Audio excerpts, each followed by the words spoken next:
Hello. आज का topic pressure. मैं इसके बेसिक्स पे बात करूंगा।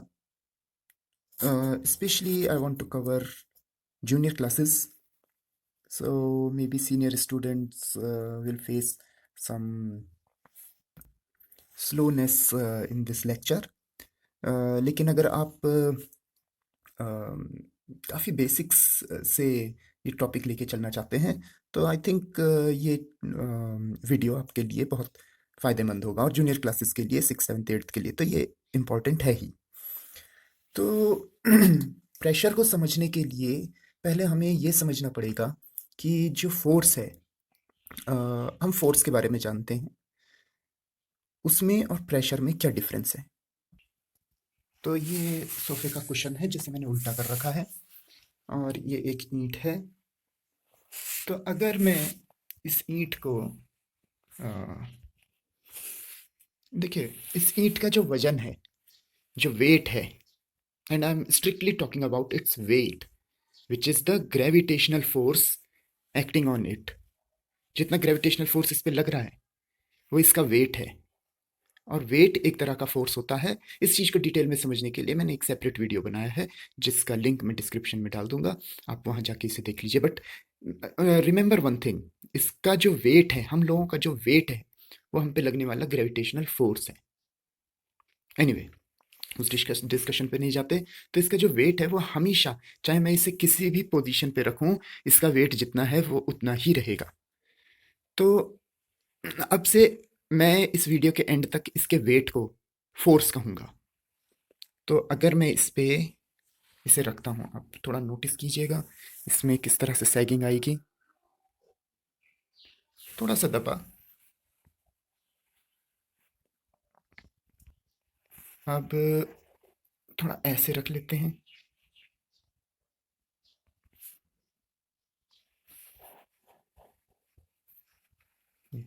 थोड़ा ज़्यादा दबा। और अब ऐसे रख लेते हैं, बैलेंस हो जाए। तो ये काफ़ी ज़्यादा दब गया है। Once again.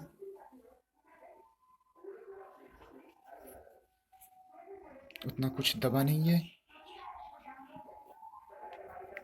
थोड़ा सा दबा। और ये काफ़ी दबा। एक्चुअली ये होल्ड नहीं हो पा रहा है, पर मैंने कोई प्रेस नहीं कर रखा इसे। ओके। तो ऐसा क्यों हुआ है कि इसे अलग अलग पोजीशंस पे रखने में जो ये कुशन है, इस पे सैगिंग अलग अलग आई है। ऐसे में कम सैग होता है जब ज़्यादा सरफेस एरिया कवर हो रहा है, तो कम सैग हो रहा है। और जब कम सरफेस एरिया कवर हो रहा है तो ज़्यादा सैग हो रहा है। अब एक बात क्लियर है, जो इस ईंट का फोर्स है वो तो हर बार सेम है, लेकिन उसकी वजह से जो सैगिंग आ रही है, जो इसमें दबने का इफेक्ट आ रहा है, वो डिफरेंट है। इसका मतलब फोर्स नहीं, कोई और चीज को भी इंक्लूड करना पड़ेगा, और एक नई फिजिकल क्वांटिटी को समझना पड़ेगा यहाँ पे इस सैगिंग को एक्सप्लेन करने के लिए। तो अब हम प्रेशर को समझ लेते हैं। प्रेशर की डेफिनेशन: नेट परपेंडिकुलर फोर्स, जिसे हम थ्रस्ट भी कहते हैं, एक्टिंग पर unit area is called pressure. Formula: P equal to F upon A। फिर बात आती है इसकी यूनिट की। तो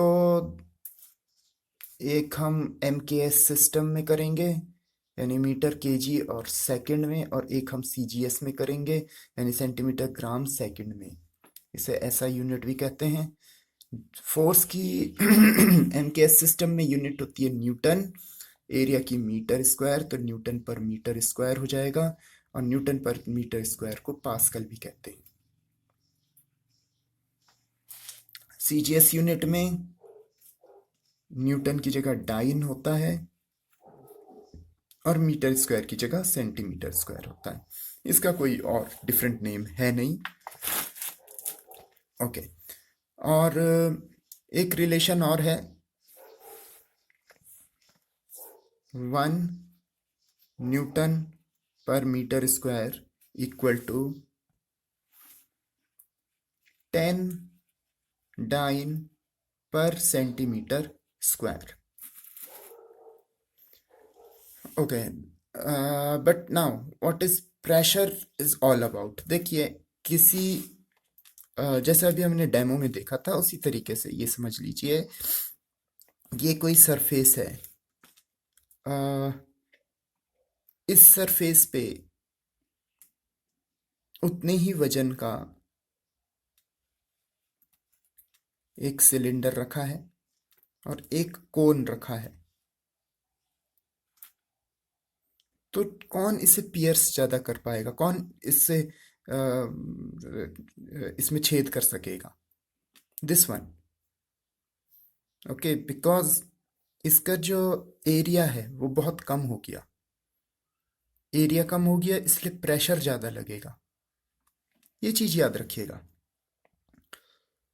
प्रेशर में एरिया अपॉन में लिया जा रहा है, पर यूनिट एरिया। फोर्स कितना भी है लेकिन एरिया, जिस एरिया पे वो अप्लाई हो रहा है वो एरिया अगर कम है तो वहां पे ओवरऑल फोर्स ज्यादा होगा। ये आप मैथमेटिकली समझते होंगे। जैसे डिनोमिनेटर जितना छोटा होगा, एक एग्जांपल के लिए मान लिया 1 न्यूटन का फोर्स मैं 2 बार अप्लाई कर रहा हूं। पहली बार 2 मीटर स्क्वायर के एरिया पे और दूसरी बार 4 मीटर स्क्वायर के एरिया पे। एरिया किधर ज्यादा है? इधर। प्रेशर किधर ज्यादा होगा? मैंने अभी सिर्फ लॉजिकली लेके चलते हैं, कोई कैलकुलेशन नहीं, कुछ नहीं। तो मैंने आपको बताया, और ये वेल नोन है कि फ्रैक्शन में, ये फ्रैक्शन में आएगा, डिनोमिनेटर जितना छोटा होता है वो फ्रैक्शन उतना ही बड़ा होता है। अगर मैं इसे प्रेशर की फॉर्म में लिखूं, फोर्स है 1 न्यूटन, एरिया है 2 मीटर स्क्वायर, और दूसरी तरफ फोर्स है 1 न्यूटन, एरिया है 4। डिनोमिनेटर यहां छोटा है, इसका मतलब इधर प्रेशर ज्यादा होगा। कम एरिया पे ज्यादा प्रेशर एक्सर्ट होगा। पर ये फोर्स पे भी डिपेंड करता है। अगर मैं फोर्स ही कम लगा रहा हूं और कम एरिया पे लगा रहा हूं तो वहां पे प्रेशर उतना ज्यादा नहीं होगा। लेकिन अगर मैं एक ही बराबर फोर्स दो अलग अलग एरियाज पे लगा रहा हूं तो जहां एरिया कम होगा वहां प्रेशर ज्यादा होगा। हियर आर फ्यू इलस्ट्रेशन, मैंने खुद बनाए हैं तो इसलिए उन पे हंसना मत। ये 2 तरह की कील हैं, एक पॉइंटेड एक ब्लंट।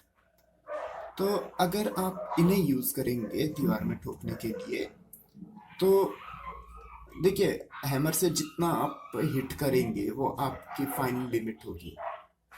तो फोर्स फिक्स है लेकिन एरिया की वजह से यहाँ कम एरिया है, यहाँ ज्यादा एरिया है। कम एरिया पे ज्यादा प्रेशर लगेगा तो ये इजीली पियर्स कर पाएगी वॉल को या वुड को, जिसमें भी आप इसे पियर्स कर रहे हैं। यहाँ पे शार्पनेस दिखाना है, मुझे समझ में नहीं आया कैसे करूं डायग्रामेटिकली। ये शार्पर है मान लीजिए, और ये थोड़ा ब्लंट है, फ्लैट सा हो रखा है ये। तो कटिंग एक फ्लैट नाइफ के कंपैरिजन में एक शार्प नाइफ से ज्यादा बेटर होगी। और इसकी जगह मैं एक ब्लेड रख दूं तो वो और भी ज्यादा बेटर कटिंग कर सकता है। यहाँ पे ये पनिशमेंट है, 2 पैरों पे खड़े रहना, एक पैर पे खड़े रहना। तो दोनों पैरों पे अगर आप खड़े रहेंगे तो एरिया बढ़ गया, आपका वेट जो है, वंस अगेन वही मैं कहूँगा, फोर्स ही तो है। तो वो चाहे आप दो पैर पे खड़े रहें चाहे एक पैर पे खड़े रहें, जो आपका वेट है या कहें जो आपसे जमीन पे लगने वाला फोर्स है वो तो सेम ही रहेगा। लेकिन जब आप दो पैर पे खड़े रहेंगे तो एरिया ज़्यादा हो जाएगा, तो आपकी पैरों पे जो प्रेशर पड़ेगा वो कम पड़ेगा, और एक पैर पे रहेंगे तो प्रेशर ज़्यादा पड़ेगा। ये दो तरह के दांत मैंने यहाँ बनाए हैं, ये इंसिसर, सॉरी, कैनाइन और मोलर। कैनाइन और मोलर, तो जो कैनाइन है वो पॉइंटेड होगा और मोलर होगा वो फ्लैट होगा। तो अगर टीयरिंग के लिए, अम, किस चीज़ को टीयरिंग के लिए आप इसका यूज़ नहीं कर सकते, वहाँ पे आपको इसी का यूज़ करना पड़ेगा। क्यों? ये ज़्यादा प्रेशर एक्सर्ट करेगा और इजीली पियर्स कर पाएगा उस ऑब्जेक्ट को जो आप खा रहे हैं। यहाँ पे दो बैग्स हैं, दो सूटकेस हैं। एक, उसका हैंडल बहुत ही पतला है, एक इसका थोड़ा मोटा हैंडल है। इतना मोटा भी नहीं कि हम पकड़ ना सकें, बट कंपैरेटिवली ज़्यादा मोटा है, ये बहुत ही पतला है। तो हम इसे प्रेफर करेंगे। रीज़न, क्योंकि यहाँ पे जब हम इसे पकड़ेंगे तो ज़्यादा एरिया हमारे हाथ को टच करेगा। एरिया ज़्यादा हो गया तो यहाँ पे हमें इसके बैग के हैंडल से प्रेशर कम पड़ेगा। ये मैं पूरा कैमल नहीं बना सका, कैमल का फुट है। तो कैमल का जो फुट है वो नीचे फ्लैट होता है काफ़ी, कंपैरेटिवली अदर एनिमल्स। एरिया ज़्यादा हो गया, इस वजह से प्रेशर कम पड़ेगा। तो जो कैमल है वो इजीली रेत पे दौड़ सकता है। ये थोड़ा सा टेक्निकल है, ये डायग्राम पता नहीं आपको समझ में आ रहा हो कि नहीं। ये रेलवे ट्रैक हैं। रेलवे ट्रैक के नीचे पहले वुडन के ऐसे स्लीपर्स लगे रहते थे, अब सीमेंटेड होते हैं। इनका रीज़न क्या है? अगर खाली इन रेलवे ट्रैक्स को देखें तो उतना ज़्यादा एरिया कवर नहीं होता जब ट्रेन इसके ऊपर से गुजरेगी। अब जो एरिया जिस जिसने अर्थ को प्रेस करना है, जब इसके ऊपर ट्रेन चलेगी तो अर्थ इससे प्रेस होगी। तो जितना एरिया, जिस एरिया को अर्थ ने प्रेस करना है वो एरिया अब बढ़ जाएगा। न केवल वो ये है बल्कि ये भी इसमें इंक्लूड हो जाएगा। तो to increase the area and therefore to decrease the pressure on earth, these wooden sleepers or cemented sleepers are used। तो अगर प्रेशर बढ़ भी जाएगा तो क्या होगा? तो जो ट्रैक्स हैं वो जमीन के अंदर समाने स्टार्ट हो जाएंगे। जंबो ट्रक्स, जो वैसे तो जंबो ट्रक्स ज़्यादातर मडी रीजन और ज़्यादा फॉरेस्ट रीजन ऐसे में चलाने के लिए यूज़ होते हैं, बट जंबो ट्रक्स हमारे जो डेजर्ट एरिया हैं उनमें भी इजीली चल पाते हैं, because they have broad tyres. और जो ब्रॉड टायर्स हैं उनका टायर का सरफेस एरिया ज़्यादा हो गया तो वहाँ प्रेशर कम पड़ेगा। Skiing for that snow covered regions, तो आइस पे, स्नो पे मूव करने के लिए स्कीइंग का यूज़ होता है। यहाँ एरिया ज़्यादा हो जाएगा तो वंस अगेन प्रेशर कम पड़ेगा और रेत में धंसेगा नहीं इंसान।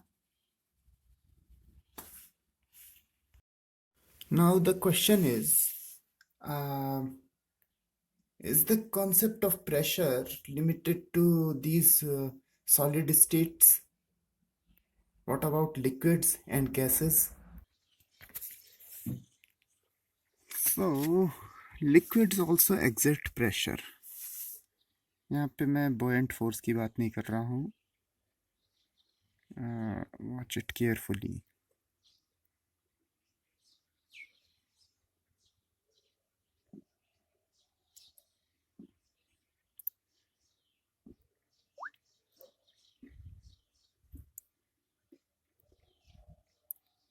क्या था ये demo? Will see it once again.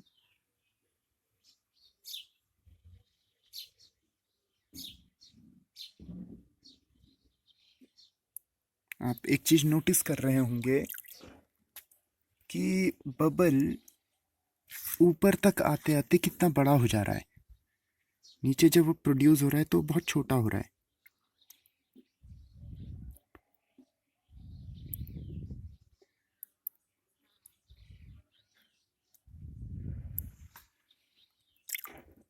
ये कैमरे की फोकस की वजह से नहीं है.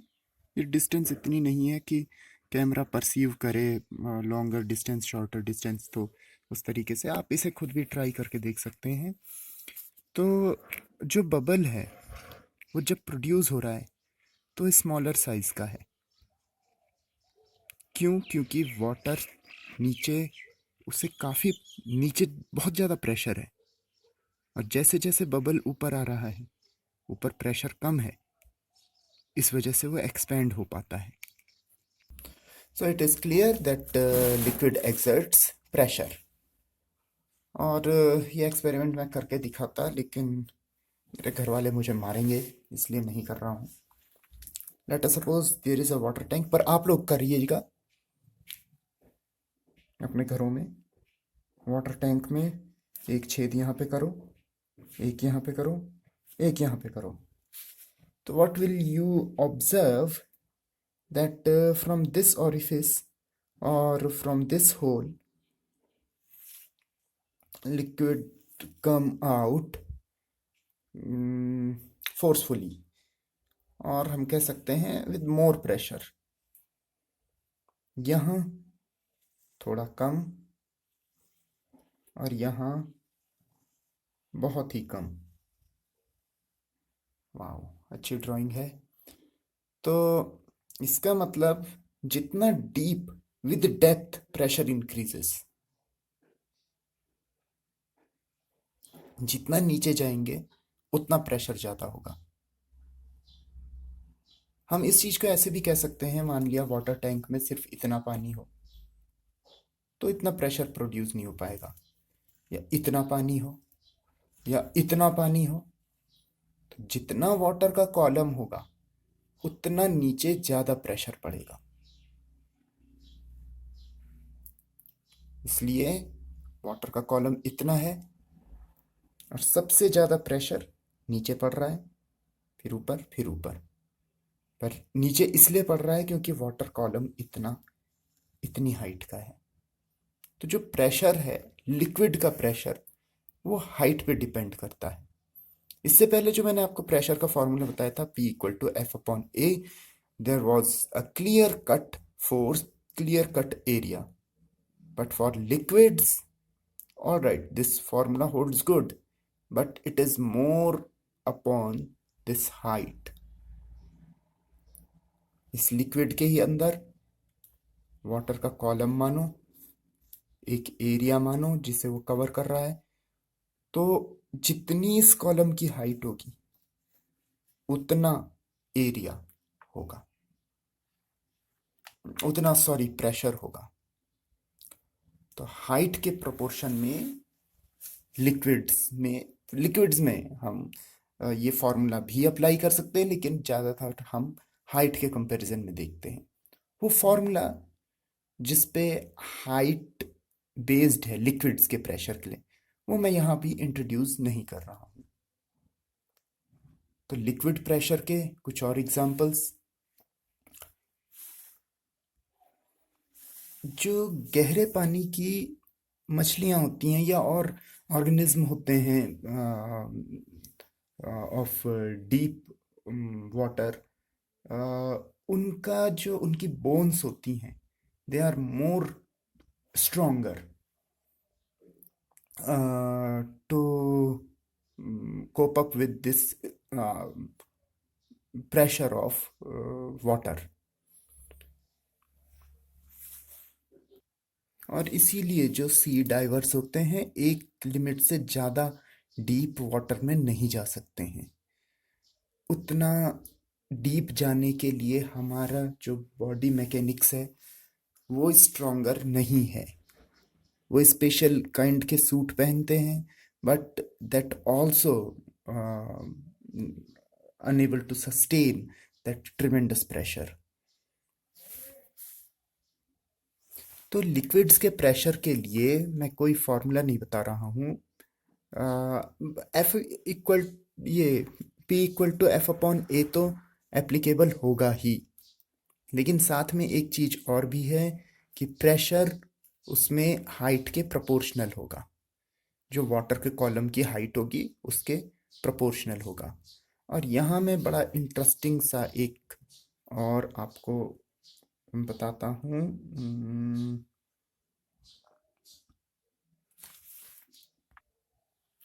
Alright, so according to P equal to F upon A, हम ये कहेंगे कि सबसे ज़्यादा प्रेशर यहाँ पड़ रहा है और सबसे कम प्रेशर यहाँ पड़ रहा है. But if you would see the liquid column, जो लिक्विड कॉलम है उसकी हाइट सब में एक बराबर है. तो इस वजह से जो प्रेशर होता है एक्चुअल में, जो प्रेशर होता है यहाँ पे, सबका प्रेशर सेम है. इसे हाइड्रोस्टैटिक पैराडॉक्स कहते हैं. where we when in different vessels of different area of cross section, liquid is at same level, so it appears that pressure at the base of the vessel having smaller area will be greater. But if they have same water level, then they will exert same pressure at the base. This is hydrostatic paradox. इसकी वजह है क्योंकि एक liquid का जो column बनेगा उस column के बेसिस पे प्रेशर एक्सर्टेड निकाला जाएगा और वो हाइट पे डिपेंड करेगा. वेल, जूनियर क्लास स्टूडेंट्स के लिए ये थोड़ा हायर लेवल का कॉन्सेप्ट हो जाता है. तो यहाँ पे आप सिर्फ ये याद रखिए कि फॉर लिक्विड्स हमें हाइट पे ध्यान देना है. लिक्विड के कॉलम की हाइट पे ध्यान देना है. हाइट के कहिए या डेप्थ कहिए, हमें उस पे ध्यान देना है. सॉलिड्स के लिए एफ अपॉन ए पे ब्लाइंडली आप फॉलो कीजिए, लेकिन लिक्विड्स के लिए आपको कॉलम की हाइट के बेसिस पे कंपेयर करना है. Now the question, what about gases? Do gas exert pressure? तो इसका जवाब नेक्स्ट वीडियो में, and many more to come. Pascal's law, hydraulic machines, साथ ही साथ जो प्रेशर से रिलेटेड और कन्फ्यूजन्स हैं वो सब. Even I will tell you how you can make a prototype of based on Pascal's law. Many more to come. Bye.